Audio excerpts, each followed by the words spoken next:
birth control pills or something for my you know can't get pregnant from me.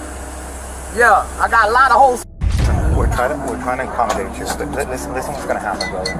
I want to avoid any embarrassments or any issues. The crew.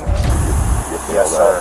So there's no reason for me to go down there and hang around all night. No, sir. Just wait for our call. Make sure you're calling. Celebrities are often regarded as larger-than-life figures. Their every move scrutinized by the public and media alike. Their lives, filled with glamour and privilege, are frequently seen through a lens of perfection, creating a stark contrast to the everyday experiences of the average person. However, what happens when these high-profile individuals arrested by cops? Starting with a case of Zachary Ty Bryant, who was arrested for assaulting woman. Zachary Ty Bryant. Eugene, Oregon, July 28, 2023. Zachary Ty Bryant, a former child star known for his role as Tim Allen's eldest son on the 90s sitcom Home Improvement, found himself in the back of a police squad car. Accused in a domestic violence incident, Bryant had been visiting his fiancée and their children when a confrontation reportedly escalated to the point that law enforcement had to intervene. As Bryant was loaded into the police vehicle, his frustration was palpable. He expressed confusion and anger, questioning why he was the one being arrested. "I literally got attacked, and I'm the guy that's going to jail," he said, struggling to reconcile his perspective with the unfolding reality. I get why you're upset now. It is what it is, but it's pretty f***ed up, dude. I literally got attacked, and I'm the guy that's going to jail. You guys got to be careful of like how you assess situations. I agree. Yeah, this is like the opposite of what you should be doing. Throughout the interaction, Bryant oscillated between thanking the officer for doing his job and offering unsolicited advice on how the officer should have handled the situation. "You guys got to be careful of how you assess situations," he suggested, before lamenting the actions taken against him. The officer, while attempting to explain the rationale behind the arrest, mentioned that two people had corroborated the same story, which played a significant role in the decision to detain Bryant. As the patrol car made its way to the booking station, Bryant's concerns shifted towards the potential media fallout. This situation. Yeah. Of your guys' Dude, I'm not blaming you, man. I know, but you But said, but what I know is that it's her too. huh? What would I arrest her on? So she's literally gonna walk free. Well, when you told me, She told me this was gonna be the case too. She's like, "I'm gonna get you arrested and you're done." I was like, "Really?" well, and all those things will come into play, man. Yeah. Pretty up, dude. "The media hates me, man," he muttered, predicting that outlets like TMZ would soon be covering the story. His anxiety about the consequences of his arrest seemed to be compounded by his belief that he had done nothing wrong. "I just don't think I did anything wrong, man," he repeated to the officer, seeking some form of validation. The officer, trying to maintain a calm demeanor, realized that some of Bryant's personal belongings, including his phone and wallet, had been left behind. Assuring him that they would be brought to him, the officer attempted to ease Bryant's anxiety. You should go through the text message. She literally said, she's like, "I'm gonna put you in jail." Why? I don't know, cause she's a f***ing psychopath. I know, but how does that conversation come up? Like, You just have to read it, dude. Read it. It's in my phone. She has my phone, but it's in my phone. She's like, "I'm gonna put you in jail, and I'll come see you." That's literally what she says. And I'll come see you. Yeah, like basically like put me behind bars, and then yeah, it's so f***ed up. However, Bryant's focus remained on the woman he believed had orchestrated the entire situation. He recounted how their relationship had deteriorated and how she had allegedly manipulated events to paint him as the aggressor. Bryant also revealed that this was not the first time he had been in trouble due to his relationship with this woman. In 2020, he was arrested for a similar incident involving the same individual. He eventually pled guilty to those charges in 2021, which undoubtedly added to his frustration and sense of injustice during this more recent arrest. "She's like, I'm gonna put you in jail," Bryant insisted, suggesting that the entire situation was a premeditated attempt to have him incarcerated.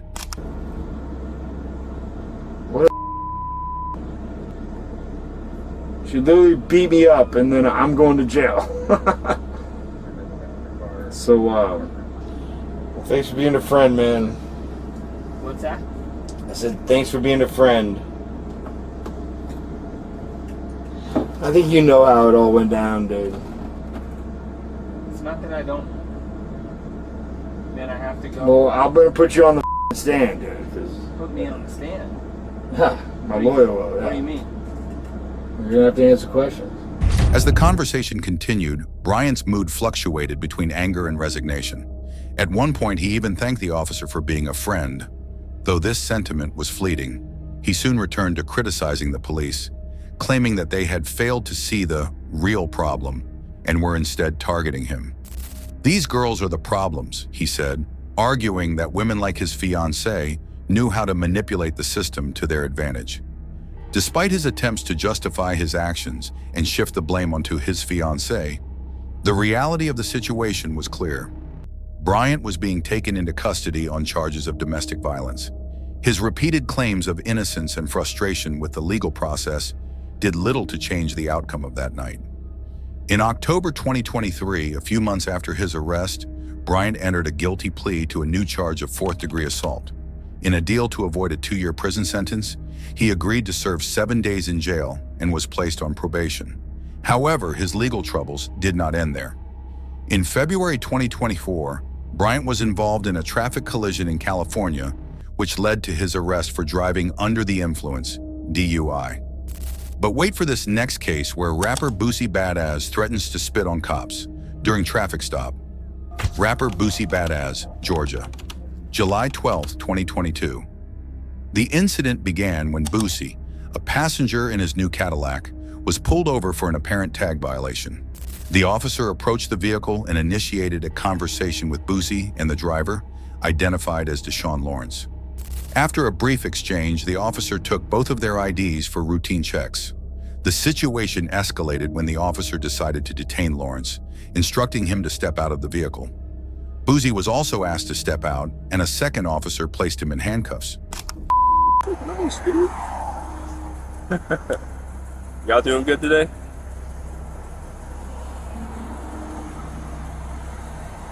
Who's the registered owner of this car, man? You are? Okay. You got your ID on you, man? Y'all doing all right today? So the reason I pulled you over is because your tag, okay? I can't see your tag 50 feet from the rear, which is in the state of Georgia. Did you?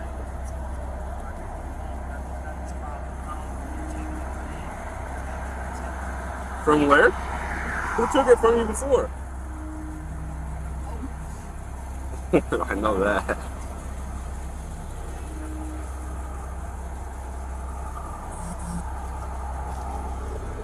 You said it, man. Alright, I'll be right back. Let me check things out, okay?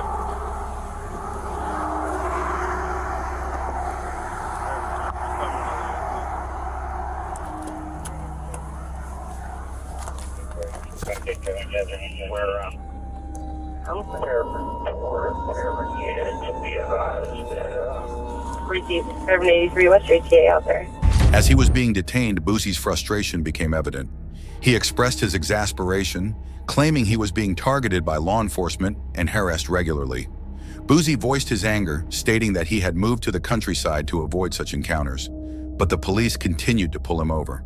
He declared his intention to file charges against the officers, accusing them of harassment. Throughout the encounter, Boosie's agitation grew, and he began to speak more aggressively, even threatening to cause trouble if he were to be taken to jail. He's gonna be detained for now, okay?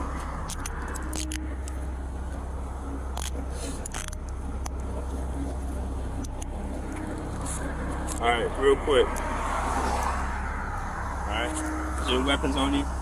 Knives, guns, drugs, any marijuana? Alright. Is there any marijuana in there? I'm getting a strong odor of it. Okay. Stand back here, time.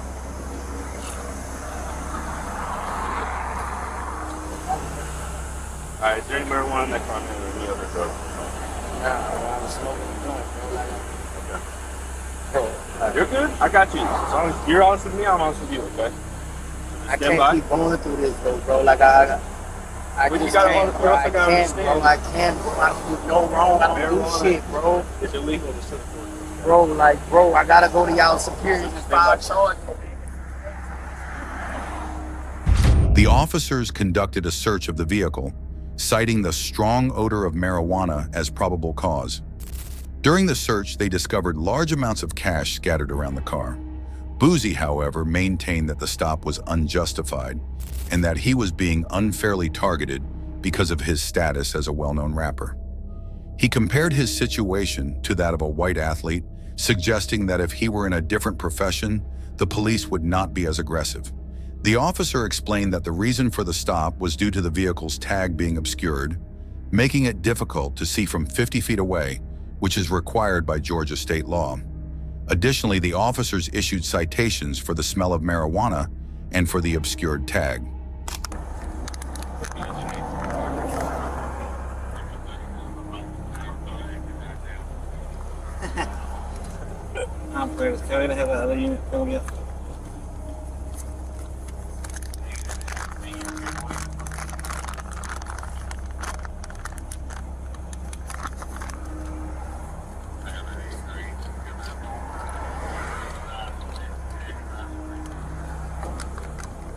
Despite the citations, the officers decided to let Boozy and Lawrence go without further incident, though Boozy was visibly upset by the encounter. A few weeks later, in October 2022, Boozy was pulled over again by the same police department, this time for speeding. During this stop, Boozy was in the driver's seat, with Lawrence in the back and a man named Antonio Allen, reportedly Boozy's bodyguard, in the passenger seat. The officer who pulled them over recognized Boozy and initiated the stop. As the officers began to investigate, they noticed someone in the vehicle had thrown something out of the car. Upon further inspection, they discovered a small amount of marijuana, which Boozy admitted was his. During a search of the vehicle, the officers also found a Glock 19 handgun in the area where Boozy had been sitting. The officers questioned Boozy and the other occupants about the gun and the marijuana, trying to determine ownership. Boozy admitted that the marijuana belonged to him, but denied ownership of the gun. The officers continued their investigation, checking the firearm's status and whether it was legally owned. Ultimately, Boozy was issued citations for speeding, littering, and possession of marijuana, while the investigation into the firearm continued. Despite the tense situation, Boozy and his companions were allowed to leave without further incident. If you thought that was bad, this is because you didn't know about this next case where Hulk Hogan's son was arrested for DUI, Nicholas Bolea, Clearwater, Florida, November 18, 2023. A routine traffic stop quickly turned into a high-profile incident when the driver was identified as 33-year-old Nicholas Bolea, more commonly known as Nick Hogan, the son of wrestling legend Hulk Hogan. The events unfolded just before 2 a.m., when officers pulled over a truck that had nearly collided with a police vehicle. The driver, Bolea, was questioned by the officer, who immediately suspected that Bolea had been drinking. When the officer asked how much he had to drink that night, Bolea claimed he hadn't consumed any alcohol, attributing the smell of alcohol on his breath to kissing his girlfriend. However, the officer wasn't convinced and asked Bolea to step out of the vehicle for further evaluation. As the interaction continued, it became clear that the situation was more serious than Bolea initially let on. The officer conducted a series of field sobriety tests, starting with a simple eye examination. Bolea struggled to follow the light with his eyes without moving his head, a sign of impairment that led the officer to proceed with more tests.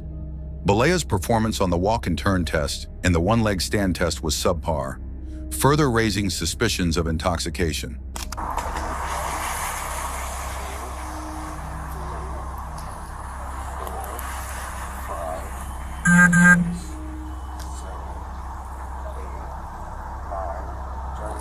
Just like I explained.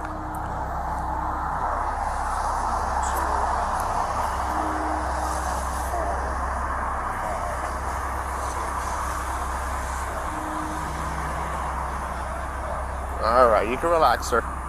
You want to face me? All right, so we'll step over here for a minute.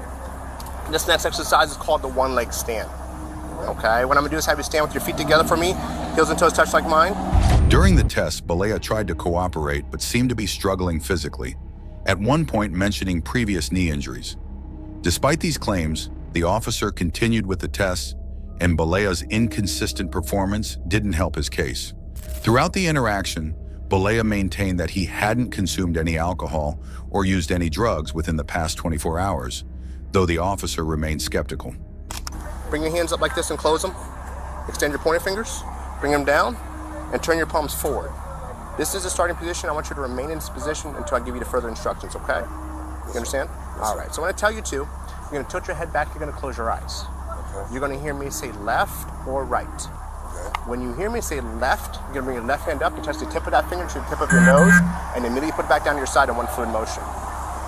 When you hear me say right, you're gonna do the same exact thing. You're gonna bring your right hand up and touch the tip of your finger to the tip of your nose, and immediately put it back down to your side in one fluid motion.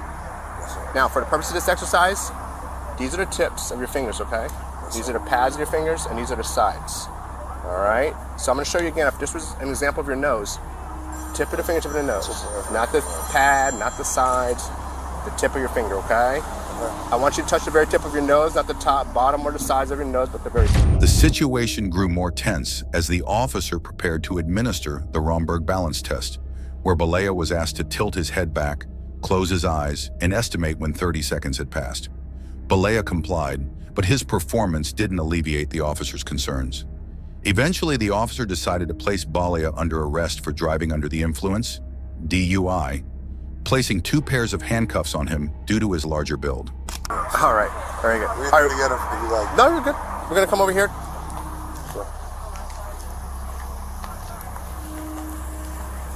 Right in front of the vehicle here. Place your hand on your back. Relax. All right, explain everything to you. What I'm gonna do is I put you in 2 handcuffs because you're kind of you got some big shoulders there, okay? Relax. I'll explain everything to you one step at a time, all right?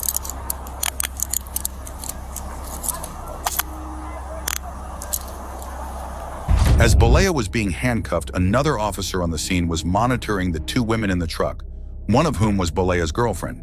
She became increasingly agitated and vocal, making it clear that she was upset by the situation. Despite her friend's attempts to calm her down, she continued to argue with the officers, claiming that she worked for the Texas Department of Criminal Justice, TDCJ, and boasting about her clean record. As the arrest unfolded, Hulk Hogan arrived at the scene, concerned about his son. He was informed that Balea had been arrested for impaired driving and was in custody. Hogan seemed surprised by the situation, stating that Balea had been at his house earlier in the evening and hadn't appeared to be drinking. Hogan mentioned that his son had been training and was supposed to pick up his girlfriend, expressing disbelief that Balea would have been drinking. Meanwhile, the officers had to determine what to do with Balea's truck. His girlfriend insisted she was sober enough to drive it home, but her erratic behavior during the breathalyzer test suggested otherwise. She struggled to provide a sufficient breath sample, claiming she had small lungs and couldn't blow hard enough. Despite multiple attempts, she failed to complete the test properly, all the while talking incessantly, which further complicated the process. She became emotional, repeatedly asserting that she wasn't drunk, just sad, and lamented the situation, even mentioning her work experience at a prison. Ultimately, the officers decided not to let her drive the vehicle, and the truck was towed. Balea was then transported to the booking facility, where he was given another opportunity to take a breath test.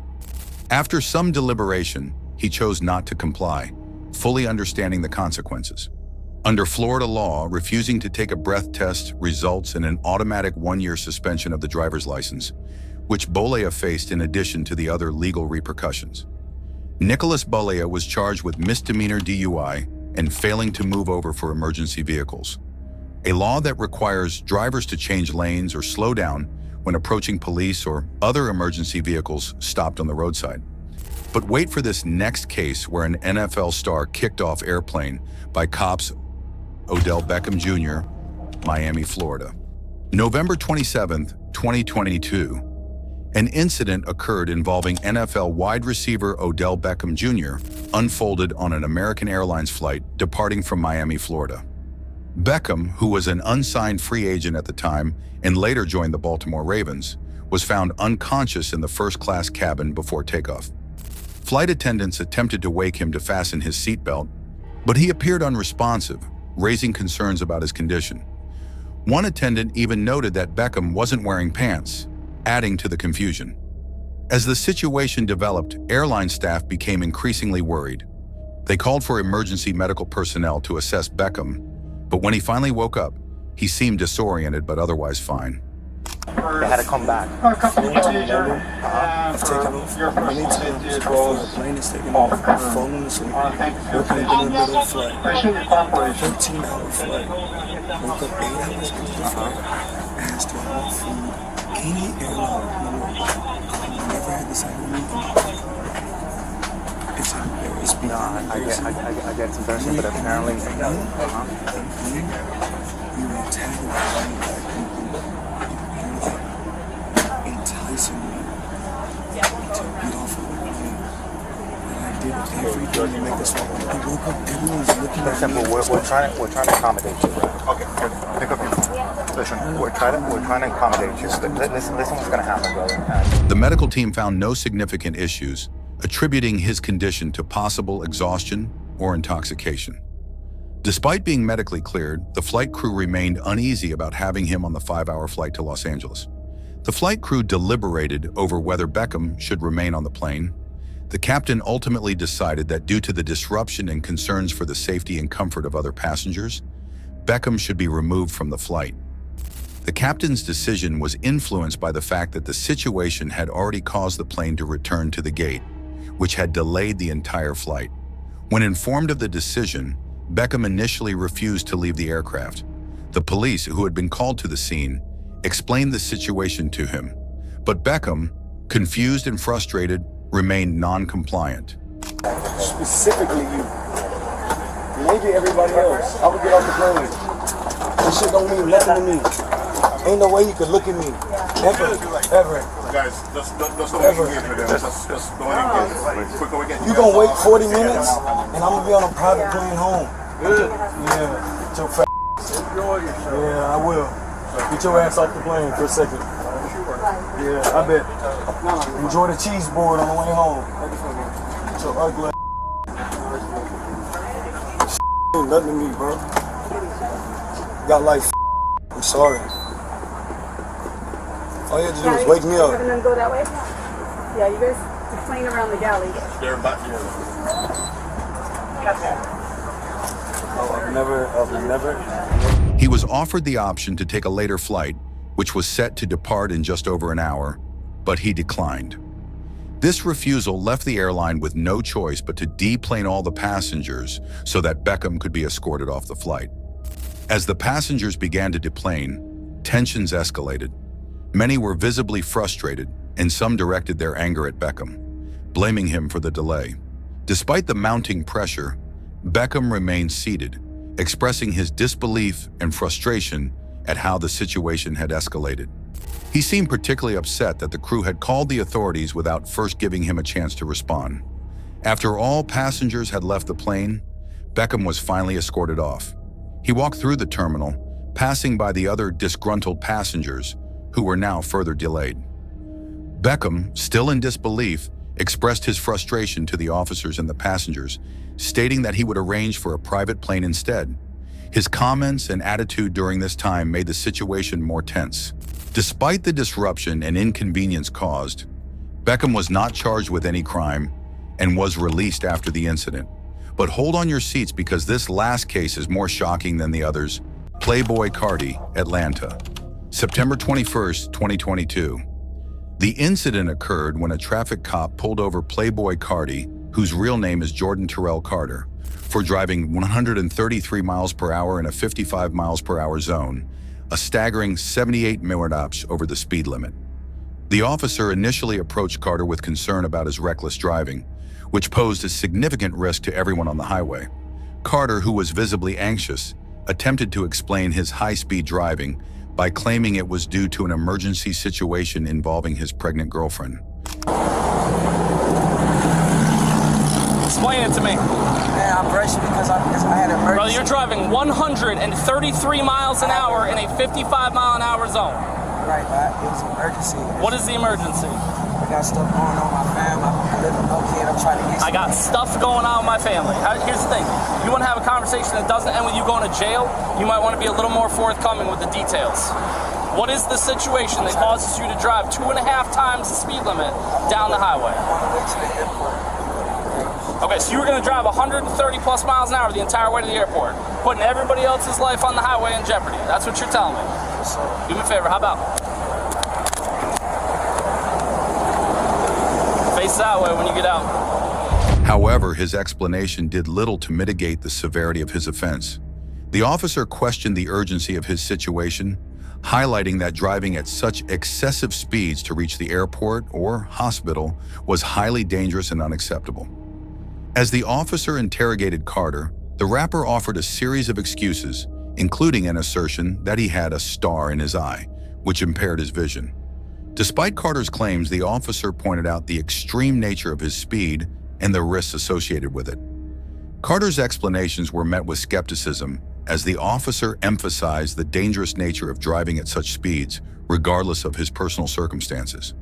The situation escalated when Carter, unable to convince the officer to let him off, faced arrest for reckless driving. His vehicle was impounded, and he was taken into custody at the city jail. What does that have to do with it? I'm running late, that's it. Okay, so your poor time management is what's going to cost somebody else their life. That's what you're telling me. Have a seat. 1024 radio. Get in. I just talked to you before you left. We can in a second, but nothing you're going to say is going to change the fact you're under arrest. Understand that. 1024. I'm going to have one in custody. Can you start me at 85? We're going to be, I guess, 75, 85 southbound at 14, like under 14th Street on the right shoulder. All right, what do you got? What do you want to talk about? My girl is pregnant. I'm just trying to get to her. I was running late. My eyes, I have a star in my eye. Okay. So you can't see real well? Okay. No, I can see, but I have a star in my eye. I wasn't trying to put 133 coming southbound on the highway.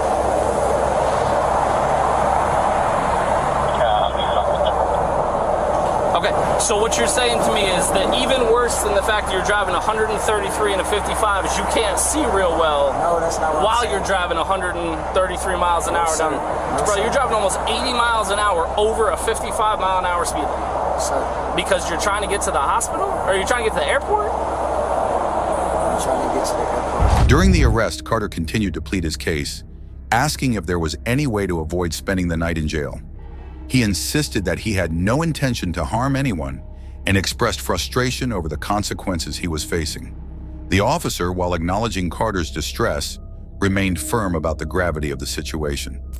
Carter's attempt to use his clean driving record as a bargaining chip was dismissed by the officer, who pointed out that past good behavior does not excuse current violations. The officer also noted Carter's attempt to evade capture by changing lanes rapidly as a sign of his awareness of the wrongdoing. As the arresting officer conducted a search of Carter's car, he discovered an extended magazine Glock on the passenger seat. Although the firearm was not chambered, it contained 27 rounds of ammunition. Carter's aunt and uncle arrived at the scene and took possession of both the firearm and the vehicle. Carter's legal troubles did not end with this traffic stop. A few months later, he faced serious allegations involving domestic violence. He was arrested for felony aggravated assault after being accused of choking his pregnant girlfriend during an argument about a paternity test. The victim reportedly sustained visible injuries to her neck, chest, and back. This arrest added to the gravity of Carter's legal issues, diverging from the traffic-related problems he had previously faced. That's all for this video. We hope you have found this video informative and interesting. What are your thoughts on the behavior of celebrities when they find themselves on the wrong side of the law? Let us know in the comments section. Make sure to subscribe to our channel and hit that bell icon for more interesting videos like this. Thank you for watching our video.